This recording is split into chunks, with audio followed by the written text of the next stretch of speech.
এবং আমি তার সব কিছু জানি। আমি বলবো কর্মী তারা যেন এর বিরুদ্ধে যথাযথ ব্যবস্থা গ্রহণ করে। তার বিরুদ্ধে শুধু একটি অভিযোগ নয়, বেশ কয়েকটি অভিযোগ রয়েছে। এসব অভিযোগ নিয়ে কী করে সাংবাদিকতা করে সে বিষয়ে আমার প্রশ্ন রয়েছে। আর একটি গণমাধ্যম কীভাবে প্রকাশ একজনকে দিয়ে দিচ্ছেন সেটি নিয়ে আমার প্রশ্ন রয়েছে। আমি বলবো তারা যেটি নির্ধারণের জায়গা রয়েছে তারা যথাযথ প্রক্রিয়ায় সংবাদকর্মী নিয়োগ করবেন, এটি আমার প্রত্যাশা হবে। আবারও বলতে চাই, আপনারা সাময়িক তাকে বরখাস্ত করেছেন, তাকে সাময়িক বরখাস্ত থেকে আসলে মাল্টিমিডিয়া রিপোর্টার যারা রয়েছেন তারা এইসব ছাত্রে মানবে না। আপনাদেরকে আগামী 24 ঘন্টার মধ্যে তাকে স্থায়ী বহিষ্কার করতে হবে এবং তার বিরুদ্ধে মামলা হয়েছে। হয় আপনারা যারা কর্তৃপক্ষ রয়েছেন তাকে নিয়োগ দিয়েছেন তারাই তাকে আইনের আওতায় আনবেন, আর না হলে যথাযথ প্রক্রিয়ায় যেভাবে তিনি আইনের আয়ত্তে আসার কথা ঠিক সেভাবেই তিনি আইনের আয়ত্তে আসবেন। এই বলে আমি আমার বক্তব্য শুরু করছি। আপনি কি কথা বললেন তানভীর ভাইয়ের? ধন্যবাদ। ভাইয়া বলে ফেলছেন আকরাম ভাইয়া? আমরা আসতে কি আহত হয়েছে আমাদের সহকর্মী, তার বিষয়ে কথা সবাই বলছে।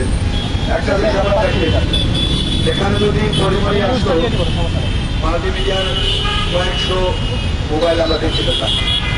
তো আমাদের এক ভাইকে এরকমভাবে নির্মমভাবে মেরেছে, এখানে আমরা মুষ্টিগত 20 থেকে 25 জন মানুষ। কেন? তাহলে আপনার উপর যদি হামলা হয় ঠিক এরকম 15 দিন যেতে হবে। তো বাকি যারা মাল্টিমিডিয়ার লোক তারা কি